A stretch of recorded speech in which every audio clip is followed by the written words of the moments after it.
Bonjour à toi, futur alternant. Tu regardes cette vidéo parce que certainement tu vas passer un entretien de motivation au sein de l'IFCV. Pour ce faire, nous allons te donner 4 conseils pour te permettre de réussir cet entretien haut les mains. C'est parti.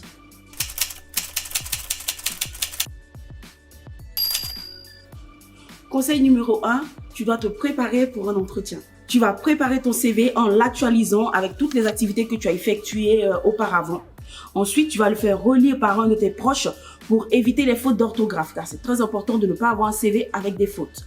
Et ensuite, il faut se préparer, essayer de faire un pitch avec une personne de ton entourage pour t'aider à mieux répondre aux questions lors de l'entretien.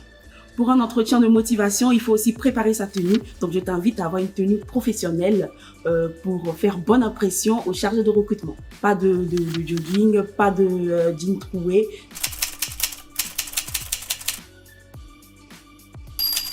Numéro 2, renseigne-toi au maximum tout d'abord sur l'IFCV, mais également sur la formation que tu vas intégrer, que ce soit au niveau des matières, le rythme d'alternance ou encore le métier auquel tu souhaites être formé. Tu seras questionné sur tous ces sujets lors de ton entretien de motivation. C'est pour ça qu'il faut se préparer, encore une fois, un maximum. Informe-toi également sur le secteur d'activité, banque et assurance, puisque c'est le secteur que tu souhaites intégrer. Donc on attend de toi un minimum d'informations et de connaissances. Bon courage pour l'entretien.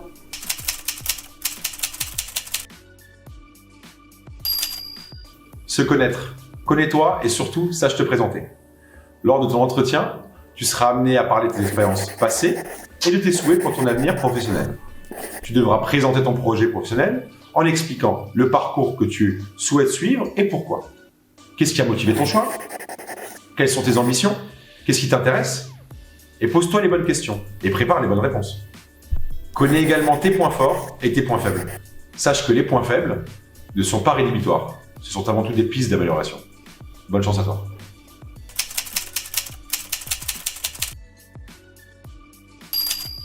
Le 4e conseil est de s'intéresser.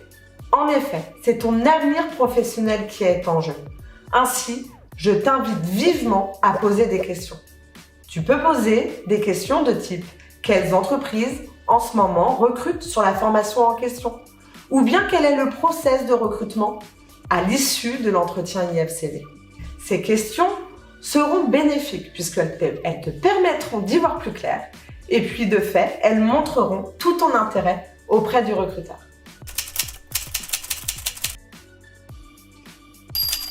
C'est à moi que revient la conclusion qui est d'être ponctuel à son premier entretien.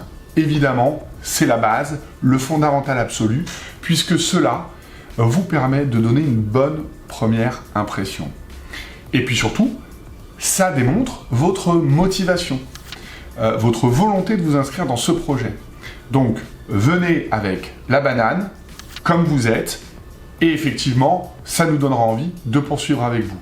Et vous savez, un entretien avec l'IFCV et le chargé de relations entreprises, c'est en réalité la même chose qu'avec une entreprise partenaire. Donc, mieux vous serez préparé, mieux vous conclurez cet entretien, et bien sûr, le lancement de votre carrière professionnelle. À très bientôt.